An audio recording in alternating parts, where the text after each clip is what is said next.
કેશોદ પંથકમાં અનરાધાર વરસાદ વરસતા ઠેર ઠેર વરસાદી પાણી ભરાયા છે. કેશોદના નદીના વોકળાના ભૂમાફિયાઓના દબાણોના કારણે પાણી ભરાવાથી શહેરીજનો પરેશાન છે. કેશોદ શહેર અને ગ્રામ્ય વિસ્તારોમાં સવારથી જ અનરાધાર વરસાદ પડતા નીચાણવાળા વિસ્તારમાં જળબંબાકારની સ્થિતિ સર્જાય છે. 2 દિવસના વિરામ બાદ આજે સવારે વાતાવરણમાં પલટો આવવાની સાથે જ વરસાદ શરૂ થતા 2 કલાકમાં સરેરાશ 5 ઇંચ જેટલો વરસાદ પડતા નદી નાળા અને વોકળા છલકાઈ જતા નીચાણવાળા વિસ્તારોમાં શહેરીજનોના ઘરમાં પાણી ઘૂસી ગયા છે.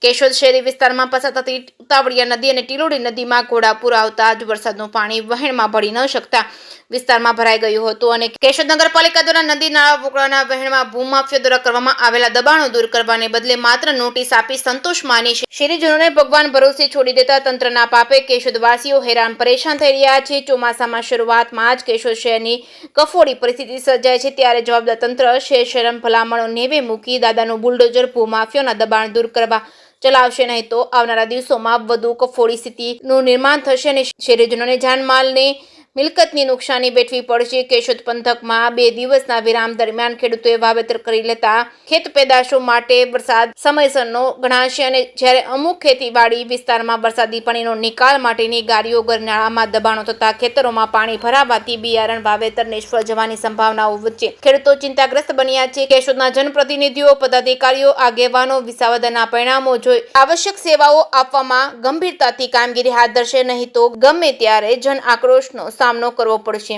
જે કે સિંહ ગુજરાતી સાથે રાજુ પંડ્યા, કેશોદ.